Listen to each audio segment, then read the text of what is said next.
Why is the night sky dark? Such a seemingly simple question had puzzled scientists for nearly a century. In May 1823, on a certain evening, Olbers looked up at the night sky after dinner and suddenly realized a terrifying problem. If the universe is truly static and filled with an infinite number of uniformly distributed luminous celestial bodies, then the night sky should be as bright as day. This is because no matter where you look in the sky, the end point of every line of sight will eventually terminate on the surface of a star.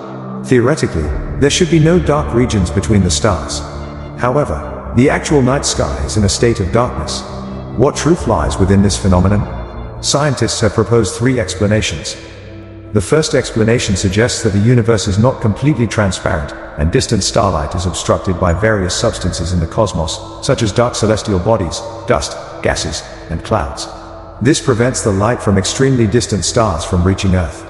However, this explanation was initially ruled out because, according to the law of conservation of energy, light-absorbing matter would also be heated by the absorbed light and eventually radiate the absorbed light, resembling stars.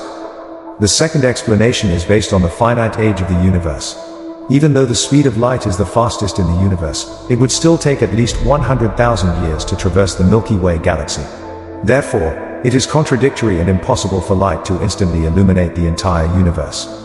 The only scenario in which the night sky would not be as bright as day is if stars did not begin emitting light infinitely long ago but had a certain timeline limit. In this hypothesis, the matter through which light passes has not been heated, and the light from distant stars has not yet reached Earth. In other words, when we look up at the night sky, we are actually reviewing the history of the stars and recalling the events that once occurred in the universe.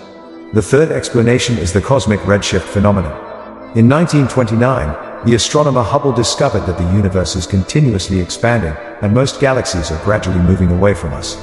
He observed that the light from distant stars and galaxies stretched out like noodles, eventually turning into infrared radiation. Since the human eye cannot perceive infrared light, we cannot see the light emitted by distant stars and galaxies. Olbers Paradox did not fundamentally reveal the unreliability of the traditional Newtonian view of the universe. Instead, it laid the foundation for modern cosmology and contributed to the evidence for the Big Bang theory. However, it also implies a harsh truth: most galaxies in the universe are moving away from us, and the farther they are, the faster they recede. In theory, when celestial bodies reach a redshift velocity equal to the speed of light, they reach the edge and limit of the universe. Once they exceed the speed of light, their emitted light will never reach our world. This means that humanity may never know what the edge of the universe looks like and will forever remain trapped in this mysterious cosmic cage.